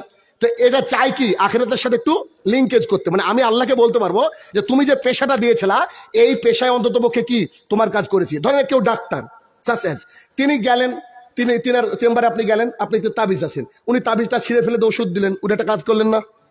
তিনি একটা ডাক্তারের পেশা যখন এটা করা যায়, তিনি ডাক্তার এসে বলছে, বেটা আমার কোনো সন্তান নাই, বা সন্তানরা দেখে না, আমাকে একটু সাহায্য করো, আপনি টাকাটা নিলেন না, বা শুধুমাত্র খালি ওষুধের দামটা নিলেন, করা যায় না? আপনি পৃথিবীর যেই পেশায় থাকবেন, ওই পেশায় থাকে ইসলামাইজ করা যায়, যদি চান আপনারা, যদি চান। এখন যদি না চান, তাহলে ব্যাপারটা আপনাদের, কথা বুঝতে পেরেছেন? তো গোটা বিশ্ব জুড়ে হাজারো ছাত্র আমার কাছে পড়ছে, আলহামদুলিল্লাহ, তারা তাকওয়া বানো হচ্ছে, ট্রাই করে দেখতে পারেন আপনি, অসুবিধা নেই। তো কি আম্মাজান আয়েশা রাদিয়াল্লাহু তাআলা আনহা বলেন, আমরা রাসূল সাল্লাল্লাহু আলাইহি ওয়াসাল্লামের সমস্ত স্ত্রীগণ আমার ঘরে ছিলাম। কার ঘরে? আম্মাজান আয়েশা রাদিয়াল্লাহু তাআলার ঘরে। এমতো অবস্থায় আমাদের ঘরে ফাতিমা রাদিয়াল্লাহু তাআলা আনহা ঢুকলেন। তিনার হাঁটার ভঙ্গিমা দেখে মনে হচ্ছিল যে মুহাম্মদ সাল্লাল্লাহু আলাইহি ওয়াসাল্লাম হাঁটছেন। 1 মিনিট দেখবেন, বাড়ির ছেলে অথবা মেয়ে, মা অথবা বাবার সাথে অনেক কিছু মিল থাকে কি থাকে না? মিল থাকে না? অনেক কিছু মিল থাকে। তো এই যে মিলের একটা ব্যাপার, যে মানে আম্মাজান আয়েশা রাদিয়াল্লাহু তাআলা বলছেন যে মুহাম্মদ সাল্লাল্লাহু আলাইহি ওয়াসাল্লামের মেয়েকে ফাতিমা রাদিয়াল্লাহু তাআলা, তার হাঁটাটা ছিল কার মতো? রাসূল সাল্লাল্লাহু আলাইহি ওয়াসাল্লামের মতো। তো তিনি আসলেন, আর মুহাম্মদ সাল্লাল্লাহু আলাইহি ওয়াসাল্লাম বলছেন, মারহাবা, আহলান সাহলান, সুস্বাগতম আমার কন্যা। দেখেন, মেয়েকে আদর করতে হয় বেশি বেশি, মেয়েকে, ছেলেদেরকে করতে হয় এটা আমি বলছি না, কিন্তু মেয়ে মানে স্পেশাল গিফট ফ্রম আল্লাহ সুবহানাহু ওয়া তাআলা, এই জন্য একটু বেশি বেশি করে আদর করবেন, মেয়েদের আবদার একটু বেশি পূরণ করবেন। কারণ কার বাড়িতে কি কোন অবস্থায় যায় এটা কে বলতে পারে? আমার 7 বছরের মেয়ে আছে, আজকে বলছে আব্বু আইসক্রিম খাবো, আসার আগে আমি ওর সাথে আইসক্রিম খেয়ে এসেছি। রাহুল দই খাচ্ছে না, বলছে আমার গলা নষ্ট হয়ে যাচ্ছে, আমি আইসক্রিম খেয়ে আসলাম। রে তুই খা দই, কিচ্ছু হবে না, ওকে আমি বললাম একটু আগে, বললেন না, তো ভালোবাসার একটা ব্যাপার আছে, তো ভালোবাসতে বাসতে অবশ্য অন্য পর্যায়ে নিয়ে যায় না, কিছুটা ইয়েও রাখেন। আর বাচ্চা তো, আর বাচ্চাদেরকে ভালোবেসে দেখবেন একটু মজা আছে। তো বাড়িতে যদি মাহল আপনি ইসলামিক না করতে পারেন, তাহলে আপনার মধ্যে তাকওয়া আসবে না।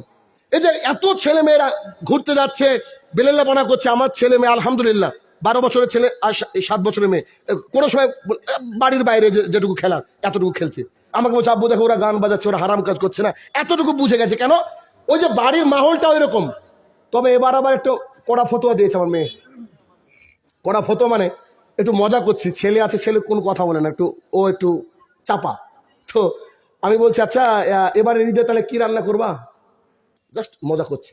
তো ওর আম্মু বলছে, কি করব? শাক তুলবো। শাক? ঈদের দিনে কেউ শাক রান্না করে? মানে জাস্ট আমার মেয়েকে একটু ভয় দেখাচ্ছে। শাক তুলবো, ডাল, আলু সানা আর ভাত করলে হবে, তাই না? আমাকে দেখা বলছে। তা বললাম, মাশাআল্লাহ, দারুণ খাবার। তখন ওর মাথা খারাপ, আরে এটা কেমন কথা হলো? তা আমি বাইরে চলে গেছি, আমি জানি না। তখন ওর আম্মুকে উপরে গিয়ে বলছে, আম্মু সত্যি কি তুমি ওইসব রান্না করবা? আম্মু বলছে, হ্যাঁ ওইসব রান্না করবো। শোনো, ঈদের দিনে কিন্তু ভাত রান্না করা হারাম। আমার মেয়ের ফতোয়া এটা আমি পরে শুনছি, দেখেন না, বলছে ঈদের দিনে ভাত রান্না করা হারাম। তো ওর আম্মু বলছে যে কি রান্না করলে জান্নাত যাওয়া যাবে? বলছে পোলাও। ও দেখেও যে বাজার টাজার করেছে। তখন আমি যখন বাড়িতে ঢুকছি সালাম দিয়ে, আমার স্ত্রী বলছে, বড় মুফতি বাড়িতে তৈরি হয়ে গেছে। বলছে কি? বলছে তোমার মেয়ে বুঝে ঈদের দিনে ভাত রান্না করা হারাম। সুবহানাল্লাহ। মানে বাচ্চা তো বুঝতে পারছেন না। যাও, তো মেয়েদের সাথে একটু মজা করবেন, আনন্দ করবেন। কারণ রাসূল সাল্লাল্লাহু আলাইহি ওয়াসাল্লাম এরকম করতেন। কেন করতেন দেখবেন। আয়েশা রাদিয়াল্লাহু তাআলা পুতুল নিয়ে খেলতেন। তো তার একটা ঘোড়া ছিল। তো ওই ঘোড়ার উপরে কি ছিল, ওই যে পাখা, ঠিক আছে?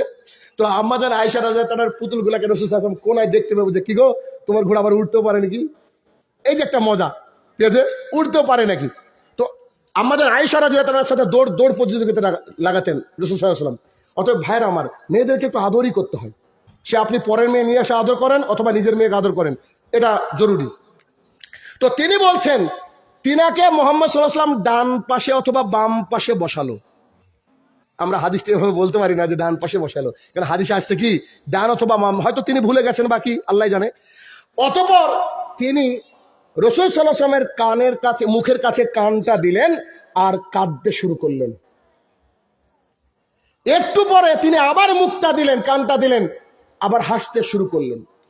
তিনি বেরিয়ে যাওয়ার পর আমরা জিজ্ঞাসা করলাম, ফাতিমা আপনি আমাদেরকে বলেন আল্লাহ রাসূল সাল্লাল্লাহু আলাইহি ওয়াসাল্লাম আপনাকে কি বলেছে যে আপনি একবার কেঁদেছেন আর হেসেছেন? তখন তিনি বলেন, এটা বলা যাবে না, আমানত। আমানত। কিছুদিন পর রাসূল সাল্লাল্লাহু আলাইহি ওয়াসাল্লাম ইন্তেকাল করলেন। আম্মা জান আয়েশা রাদিয়াল্লাহু তাআলা সেই কথা ভুলেননি। তিনি বললেন, আমি আপনার মা হিসাবে বলছি, সেদিনের কথা আমরা ভুলিনি। সেদিন মুহাম্মদ সাল্লাল্লাহু আলাইহি ওয়াসাল্লাম কি বলেছিলেন আজকে আপনাকে বলতে হবে।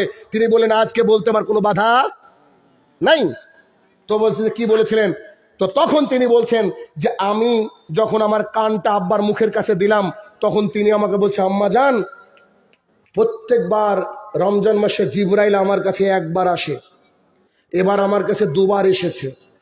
অতএব আমি আশাবাদী, বোধ হয় আমি আর পৃথিবীতে বেশি দিন থাকবো না। পৃথিবীর কোনো কলিজার টুকরা মেয়ে আছে কি যে বাবার এই কথা শুনে না কেঁদে থাকতে পারে? এ কথা বলার সাথে সাথে কাঁদতে শুরু করেছে। তখন রাসূল সাল্লাল্লাহু আলাইহি ওয়াসাল্লাম বলছে, অত্তাকুল্লাহ, আল্লাহকে ভয় করো। হাদিসগুলো কি করে খুঁজে খুঁজে বের করেছে আপনাদের জন্য, বুঝতে পারছেন? রাসূল সাল্লাল্লাহু আলাইহি ওয়াসাল্লাম বলছে, তুমি আল্লাহকে ভয় করো। অতঃপর যখন আমি কাঁদতে শুরু করলাম, তিনি বেগতিক দেখলেন। তিনি পুনরায় আবার তার মুখের কাছে আমার কানটা নিয়ে বললেন, আম্মা তোমার কি সেদিন শান্তি লাগবে না? তোমার কি সেদিন ভালো লাগবে না যেদিন তুমি মুমিনা নারীদের অথবা মুসলিম নারীদের বা জান্নাতি রমণীদের সর্দারিনী হবা? তখন আমি হেসেছিলাম। তাহলে কথা বুঝতে পারলেন? তখন আমি হেসেছিলাম। অতএব ভাইয়েরা আমার, বাড়ির পরিবেশ একটু অন্যরকম করার চেষ্টা করেন, ইসলামিক করার চেষ্টা করেন। তাকওয়াশীল বাড়ি থেকে তৈরি হয়। আমার বাড়িতে যেমন এরকম একটা বক্স রয়েছে, সাদাকা বক্স। আমি আমার সন্তান, আমি আমার স্ত্রীকে বলেছি, কিয়ামতের মাঠে কিচ্ছু দেব না, কেউ দেবে না, বললেও দেবে না, না বললেও দিবে না। কারণ রাসূল সাল্লাল্লাহু আলাইহি ওয়াসাল্লাম তার মেয়েকে বলেছে যে আমি তোমার আব্বা কিছু উপকার করতে পারবো না। বুঝেন বিষয়টা? তাহলে আমরা কোন স্যার? তো তিনি যখন এই কথা বলেছে, আমি বাড়িতে বলেছি কিয়ামতের মাঠে কেউ কারো উপকার করবে না। আমার মানিব্যাগ থেকে যত খুশি, মানে যতটুকু তোমরা পারো অতটুকু নিবার দান করবা, নিজের দান নিজে করবা, নিজে হিসাব নিজে দেবা। এটা আমার বাড়ির মাহল। আমি চেষ্টা করেছি এতটুকু ভাই, আমিও পাপী মানুষ, আমিও বহু পাপ করি, কিন্তু আমি চেষ্টা করেছি। কেন? বাড়ির মাহলটা। আমার ছেলের সাথে একটা ছেলের একটু স্কুলে তর্ক ও করেনি, ওই ছেলেটা একটু বড় লোকের ছেলে, বুঝলেন, ও খালি সব বন্ধুদের অপমান করে। তখন আমার ছেলেকে বলছে, তুমি গিজারের নাম শুনেছো? আমার ছেলেকে বলছে, আমার ছেলে বলছে আমাদের বাড়িতে গিজার আছে তো। বলছে তুমি এসি আমাদের বাড়িতে লাগাবে জানো? আমার ছেলে বলছে আমার বাড়িতে এসি আছে তো। তখন এই কথা বলার পর আমি বললাম, আব্বু কোরআন কি পড়ছো? বলছে সূরা আবাসা। আমি বলছি আবাসার মানে কি বলো তো? আমি এভাবে শেখাই আমার সন্তানকে। বলছে আব্বু আবাসার মানে আমি জানি না। আমি বলছি আবাসার মানে কি জানো? গল্প শোনো। রাসূল সাল্লাল্লাহু আলাইহি ওয়াসাল্লাম দাওয়াতের কাজ করছিলেন উতবা, সাইবা, আবু জেহেলদের সামনে। ওরা নেতা, বুঝতে পারলেন না? নেতা আসলে বাকিরা কি করে বলেন না? আমি 100 কিলোমিটার দূর থেকে আসি কি হলো, কিন্তু নেতা এসেছিল মানে আমাকে বসে থাকতে হবে, বুঝলেন না? এটা তো সিস্টেম। এটা বাংলাদেশে হতো, এখন ইন্ডিয়াতে শুরু হয়েছে। আল্লাহ হেফাজত করুন। তো এবার তিনি আবু জেহেল, উতবা, সাইবা বড় মানুষ, তো তাদের সাথে কথা বলছেন। একজন অন্ধ ব্যক্তি, গাওয়া মানুষ, সাধারণ মানুষ বলছে আল্লাহ রাসূল সাল্লাল্লাহু আলাইহি ওয়াসাল্লাম, এটা প্রশ্ন আছে, এটা প্রশ্ন আছে। রাসূল সাল্লাল্লাহু আলাইহি ওয়াসাল্লাম ভ্রুক্ষেপই করলেন না। তখন আল্লাহ সুবহানাহু ওয়া তাআলা হুমকি দেয়া এই কোরআন এর এই সূরা নাজিল করে দিলেন। আবাসা মানে হচ্ছে ভূকুঞ্চিত। ভূকুঞ্চিত মানে বুঝেন? শাহিনুর ভাই আপনাকে তো আমি চিনি, এই যে করলাম না, এই যে এটাকে জড়ো করা। কে আপনি? কে? আরে আমি তো, খবরদার আপনি আমার সাথে হ্যান্ডশেক করবেন, এই যে একটা ভাব নেওয়া। মানে রাসূল সাল্লাল্লাহু আলাইহি ওয়াসাল্লাম তাদের সাথে মগ্ন হয়ে গেলেন, কিন্তু ওই লোকটার সাথে এরকম আচরণ করে ফেললেন। আল্লাহ তাআলা নাজিল করে দিলেন সূরা আবাসা এবং বলে দিলেন, শোনো তুমি হেদায়েতের মালিক নও, আমি যাকে হেদায়েত দেবো সেই হেদায়েত পাবে। তুমি আবু জেহেলের দিকে অত করছো, অথচ এই যে লোকটা তোমাকে, গরিব মানুষটা, অন্ধ মানুষটা ফতোয়া জিজ্ঞেস করছে, ওর দিকে তাকাও। ওই আমার কাছে বেশি কি মূল্যবান, বেশি প্রিয়। কথা বুঝতে পেরেছেন? আমি আমার ছেলেকে বলার সাথে সাথে বলছি, আব্বু আমি কিন্তু অহংকার করে বলিনি, ওই বন্ধুটা বলেছিল তাই বললাম। আমি তারপরেও তাকে বলবো যে এই ধরনের কথা যেন না হয়। বুঝতে পেরেছেন? এইভাবে আমি বুঝাই আমার সন্তানদেরকে। অতএব চেষ্টা করবেন। বক্তৃতা শেষ করব, তার আগে দু একটা কথা, তার একটা কথার এই যে একটা অংশ বললাম, কেন এই কথা তুললাম? কারণ আমি চাই যে আমি যা করি আপনাদেরকে করাই। ইসলাম একেবারে ক্লিয়ার, ট্রান্সপারেন্ট। দেখেন, ট্রান্সপারেন্ট, একবারে পরিষ্কার। আমাদের আয়েশা রাদিয়াল্লাহু তাআলাকে জিজ্ঞাসা করা হচ্ছে রাসূল সাল্লাল্লাহু আলাইহি ওয়াসাল্লামের চরিত্র কেমন? বলছে কোরআন পড়ো না, কোরআনে যা ওটাই। দেখেন না, পায়খানাতে বসতে হবে কি করে তা বলেননি? পূর্ব পশ্চিম বসে নিষেধ করেছে, মানে কি বলা হয়েছে কিনা? স্যান্ডেল কোনটা আগে পড়বেন বলেননি? তো পৃথিবীর সমস্ত কাজই তো তিনি বলে গেছেন। তো আমি ওই কথা আমি কেন গোপন করব? আমার একটা ভাই যদি এই কথার মাধ্যমে পরিবর্তন হয়, যে শাহিনুর রহমানের বাড়িতে একটা বক্স রেখেছে, একটা ওই লক্ষ্মীর ভাড় না কি বলে, ওই সব কি কথাটা ঠিক না, ওই একটা ব্যাংক রেখেছে, আমরাও রাখবো, 5 টাকা করে হলে দিব, অসুবিধা কি? ঠিক কিনা? তো এরকম চালু করবেন। এই জন্য এই প্রেক্ষিতে এসে একটা কথা বলছি, সম্ভবত গোরস্থানে, তাহলে ভাই এটা ঈদগাহ প্লাস কবরস্থান। রাহুলও বলছিল বোধহয়, সেখান থেকে দেখলাম। সেটা হচ্ছে, ভাইরা আমার, আমি খুব স্বার্থপর এই দিক দিয়ে। আমি বলি যে যারা ইনকাম করেন, বাবা পর্যায়ের লোক রয়েছেন, যদি বুদ্ধিমান হন আর যদি সামর্থ্য থাকে, আপনার ইনকামের যথেষ্ট একটা অ্যামাউন্ট এই গোরস্থানের কবরে দিয়ে যায়নি। আল্লাহর কসম করে বলছি, এই কথাটা আমার যে কথাটা বলছি, এটা কিয়ামতের মাঠে হাড়ে হাড়ে টের পাবেন। কেন জানেন?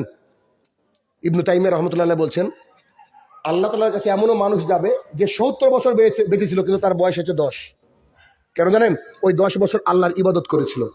এমন মানুষকে কিয়ামতের মাঠে পাওয়া যাবে যে পৃথিবীতে কোটিপতি ছিল, কিন্তু আল্লাহর কাছে গিয়ে দেখছে 10 টাকা তার সম্পদ। কেন? সারা জীবনে 10 টাকা দান করেছে। এমন গরিব মানুষ ছিল যে সারা জীবনে 5 লাখ ইনকাম করেছে, কিন্তু আল্লাহর রাস্তায় 1 লাখ দিয়েছে।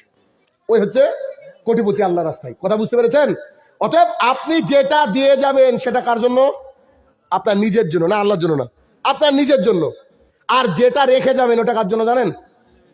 7 থেকে 8 দিন পর আপনার ছেলে আমাকে ফোন করে বলবে, শাহিনুর রহমান ভাই, আমার আব্বা মারা গিয়েছে, 3 ভাই 6 বোন, 3.5 বিঘা জমি কটটুক করে পাবো। বলবে কি বলবে না? আমার চেনে একজন কোটিপতিকে আমি চিনতাম, আমাকে মুট টাকা দিতেন, মুট বুঝেন না, এভাবে দান করার জন্য। কত দান দেখেছি। সে মারা যাওয়ার পর থেকে তার সন্তান 1 টাকা দান করেছে, আজকে 5 বছর হলো, মেবি 1 টাকা দান করেছে, আমার দেখা হয়নি। তাহলে এত সম্পদ রেখে যাচ্ছে, আপনার আমার সন্তানও দান করবেন, এটা স্বাভাবিক। তাহলে বুদ্ধিমানের পরিচয় কি? যা ইনকাম করছে তার একটা অংশ দান করেন। যদি কারো 5-7 বিঘা জমি থাকে, তো 1 বিঘা গোরস্থানকে দিয়ে দেন, ভাইরা আমার, ঈদগাহকে দিয়ে দেন।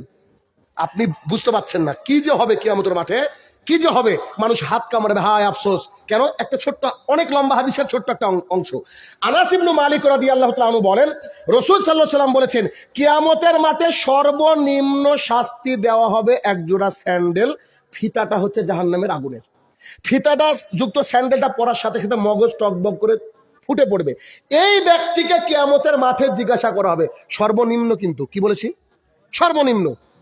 এই ব্যক্তিকে বলা হবে, তোমাকে যদি পৃথিবীতে পাঠানো হয়, পৃথিবী সমান সম্পদ দেওয়া হয়, তুমি কি করবা? ওই লোক বলবে, আল্লাহর কসম করে বলছি আমি সব দান করে দিতাম। কোথায় বলছে? কিয়ামতের মাঠে। কিয়ামতের মাঠে এই কথা বলছে। হাদিস তো মুহাম্মদ সাল্লাল্লাহু আলাইহি ওয়াসাল্লাম মুখ থেকে বলা, মিথ্যা তো কোনোদিন বলেননি তিনি। তাহলে এই কথা বলছেন, অথচ ফেরেশতা উল্টে বলো, বাবা আজকে খুব স্টাইল মারছে, তাই না? তোমাকে এত কিছু কঠিন করতে বলা হয়নি। শাইনুর রহমান সামথিং বলেছিল, ওটা সহ্য হয়নি, তাই না? খাও, এখন যাও। বুঝতে পেরেছেন? অতএব নিজের জন্য কিছু রাখেন। কার জন্য? নিজের জন্য। নিজের জন্য মানে আপনি দান করে দিন, ওটা আপনার অ্যাকাউন্টে যাবে। আপনার স্ত্রীকে বলে রাখবেন আমার মতন, তাহলে আপনার কিছুটাও যাবে আপনার অ্যাকাউন্টে। কারণ কখন যে মারা যাবো আমরা কেউ জানি না। এখানে অনেক মানুষ আছে, আমরা আমাদের দাদার কবর কোন দিকে চিনি না। কত বছর হয়ে গেল দাদার কবরের দিকে যাইনি।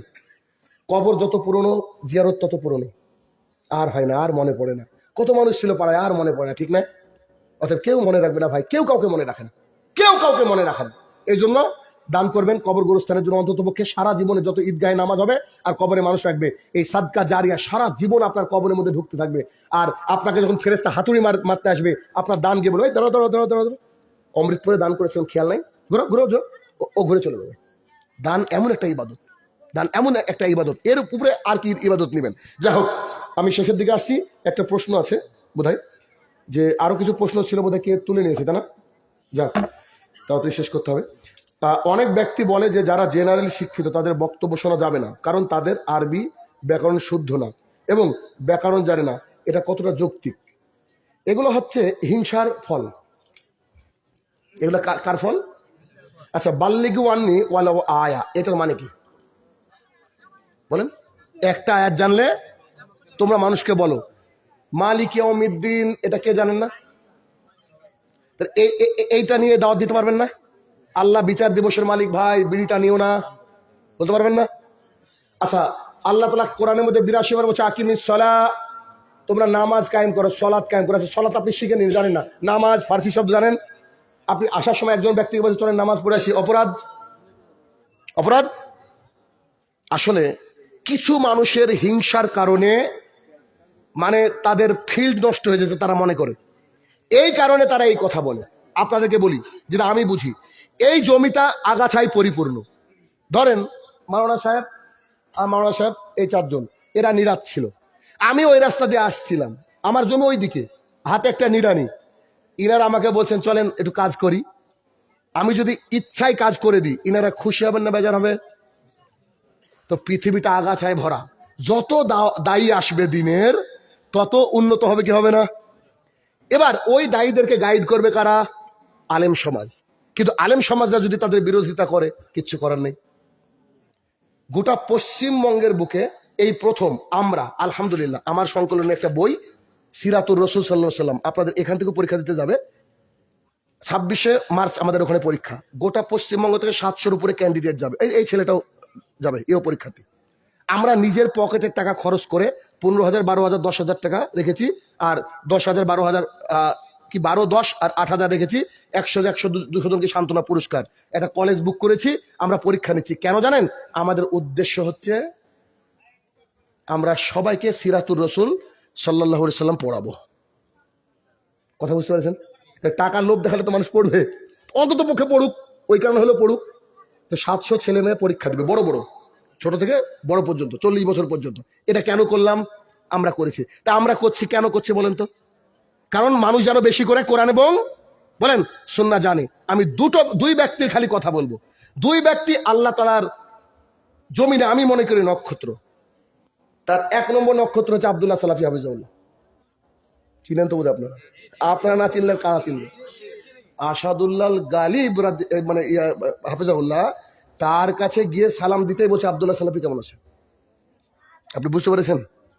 আর কারো খোঁজ তো করেননি উনি। তা আমার দেখা দায়ীদের মধ্যে উনি একজন নক্ষত্র। তো তিনি মসজিদে বসে আছেন, আমাদের মসজিদে। আমি রাহুল ঘুরে বেড়াচ্ছে, ও তো একটু ছটফট করে বেড়াই। তাহলে তুই এদিকে আয়, শোন, বস। শেখ, আমাদের দুই ভাইয়ের তরফ থেকে একটা প্রশ্ন, তো বলো। আমরা দাওয়াতের কাজ করব না, আমার প্রশ্ন। আব্দুল্লাহ সালাফিকে এতে এতে মসজিদে আমরা দাওয়াতের কাজ করবো না। শেখ, কেন? আমাদের আরবি শুদ্ধ না, আমরা গালাগালি আর শুনতে পাচ্ছি না। আমি ভাই একজন শিক্ষিত মানুষ। শিক্ষিত মানে ভাই ইহার দিয়ে ভিডিও তৈরি করেছি, ইহার দিয়ে কয়েক হাজার পুলিশ তৈরি করেছি, ইহার দিয়ে ইংরেজি শিখে কতজনের ভাগ্য আল্লাহ তাআলা পরিবর্তন করে দিল। কয়েকশো ছাত্র ডাক্তারি করে। আরে আল্লাহ, আমি পাগল নাকি? হ্যাঁ, তো আমাদেরকে গালি দেয়, আমি কেন গালি শুনবো? আমাদের মাখরাজ শুদ্ধ নাই। আব্দুল্লাহ সালাফি হাফিজাহুল্লাহ তিনি বলছেন, কে কি বললো তোমাকে কমেন্ট দেখতে হবে না। তোমাকে রাহুলকে দিয়ে আল্লাহ তাআলা যে কাজ করে নিয়েছে, আমাদের মতো বহু আলেমকে দিয়ে করে নেয়নি। আজকের পর থেকে এই কথা মুখে আনবা না, এটা তার কথা। এই জন্য দাওয়াতের কাজ করছে। আমি তো জানি আমার কোরআন শুদ্ধ হয় না।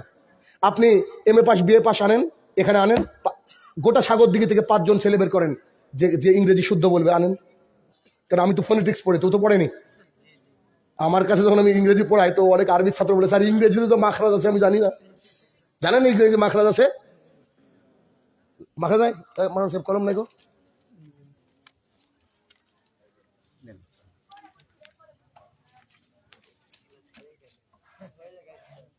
এটা কি? সবাই বলছে আর পিছনে আমার ছাত্র বলছে এই, এর অ্যাকচুয়ালি হচ্ছে এই। বুঝতে পারছেন? বললাম না, তাহলে যে বিষয়ে এক্সপার্ট সে বিষয়ে স্বাভাবিক কথা। কিন্তু এখন আপনারা পারেন না, লোকগুলো কিরে কিছু পায় না, এটা আমার একটু হওয়া উচিত না ভাই। আপনারা জানতেন না, শুদ্ধ করা উচিত, এটাই নাকি? কিন্তু আপনি যদি বলেন যে আমি বললাম ভাই আপনাদের দ্বারা কিছু কাজ আমরা অপমান করলাম, অপমান করা ঠিক হবে? ভাই এটাই করা হয়। 1 নম্বর। 2 নম্বর, সেটা হচ্ছে আবু বকর জাকারিয়া হাফিজাহুল্লাহ। সুবহানাল্লাহ বিহামদিহি। আবু বকর জাকারিয়া হাফিজুল্লাহ, আল্লাহ কত মানুষ তৈরি করেছে দুনিয়াতে আমার জানা নাই। ওরকম ডাউন টু আর্থ, মাটির সাথে মিশে থাকা মানুষ আজ পর্যন্ত দেখিনি আমি। আমার চোখে আমি এরকম ভালো মানুষ পাইনি। পেয়েছি অনেক, কিন্তু টপ অফ দ্য লিস্টে আছে। আমি বলছি যে আপনি কিন্তু আজকে আমার গাড়িতে যাচ্ছেন, মানে একসাথে দুজনের প্রোগ্রাম, আজকে কিন্তু আমার গাড়িতে যাচ্ছেন। শেখ, ভাড়া কিন্তু দিতে হবে, বুঝছেন? নিয়ে গো, অসুবিধা নেই। আমি বললাম যে আপনার বই নাকি মদিনা ইউনিভার্সিটিতে পড়ানো হয়, এটা কি সঠিক? আমি বক্তৃতায় বলি যে হ্যাঁ সঠিক। শেখ, আর একটা প্রশ্ন, তো কি? আমি কিন্তু বলেছি যে আপনি নাকি 600 খানার উপরে, 600 খানা বইয়ের লেখক। কতখানা? 600 খানা। শেখ, আমি কি ভুল করেছি? আপনার কাছ থেকে জানা দরকার। তা আমাকে বলছে বেটা তুই তো ভুলই করেছিস, মানে আমাকে লেনদেন করে, কিন্তু মজা করছে, বলছে তুই তো ভুলই করেছিস। আমি ইন্নালিল্লাহ। শেখ, কত খান? বলছে 900-র উপরে বলবি রে, বলিস কি রাইস আমাকে? সুবহানাল্লাহ। ভাইয়ের আমার, তিনাকেও বলেছি যে আমি ব্রাদার রাহুল, আমরা কি ছেড়ে দেবো বক্তৃতা? তখন বলেছি যে কে বলেছে এই কথা? কমেন্ট দেখার দরকার নেই, কমেন্ট দেখার দরকার নেই। তুমি তোমার কাজ করো। হ্যাঁ, ভুল হবে, আলেমদের হয়, সবারই হবে, এটা স্বাভাবিক। কিন্তু আমাদেরকে কেউ যদি ভালোবেসে একটু শুধরে দেয়, তাহলে কি হয়? অনেক হয়। এই যে মুক্তার হোসেন রাহিমি ভাই, সুবহানাল্লাহ, এরা আমাদের রাহাবার বলতে পারে। বিশ্বাস করেন, কোথাও কোনো ভুল হলে বা ইয়ে হলে সাজেশন করে, আমাদেরকে সাজেশন করে যে শাইনুর ভাই এটা কিন্তু হচ্ছে, ঠিক আছে? ইবাদুল্লাহ ইসলামের নাম শুনেছেন? আমাদেরকে শুধরে দেয়। চাচা না হয় একটু খেপে আছে, চাচা মানে বুঝতে পারেনি, ওই 4 লাখ টাকা চাচা যেন বড্ড খেপালো। দেখ, আল্লাহ হেফাজত করুক। যাও, শেষের দিকে সে এতটুকু বলবো যে আপনারা গোরস্থানের জন্য আর আপনাদের ঈদগাহের জন্য প্রাণ খুলে দান করবেন, আমার ভাইয়ের হাতে দিবেন ইনশাল্লাহ। আর চেষ্টা করবেন বাড়িতে ওরকম একটা সাদাকা বক্স রাখা, প্রতিদিন একটা দানের অভ্যাস যেন সন্তানদের গড়ে ওঠে, সেই চেষ্টা করবেন। অতএব শেষ করছি, হ্যাঁ আমার প্রতিপালক, আমরা যেন কোরআন এবং সুন্নাহ মোতাবেক চলতে পারি, আল্লাহ তুমি সেই তৌফিক আদা করো, আল্লাহুম্মা আমিন। আল্লাহ, রামাদানের যে শিক্ষা তাকওয়াবান হওয়া, এই তাকওয়া যেন অন্তরে নিয়ে মারা যেতে পারি, আল্লাহ তুমি তৌফিক আদা করো, আল্লাহুম্মা আমিন। হে আমার প্রতিপালক, আমার এই ভাইয়েরা যে গোরস্থান এবং কবরের বিষয় নিয়ে তারা কাজ করতে চাইছে, আল্লাহ তাদেরকে এই কাজ করা তার জন্য সহজতর করে দাও, আল্লাহুম্মা আমিন। হে আমার প্রতিপালক, যারা কবরের তলে সাহিত্য জানি না কি হালে রয়েছে, তারা যদি ক্ষমার যোগ্য হয়, আল্লাহ তুমি তাদেরকে ক্ষমা দান করো, আল্লাহুম্মা আমিন। আসসালামু আলাইকুম ওয়া রাহমাতুল্লাহি ওয়া বারাকাতুহু।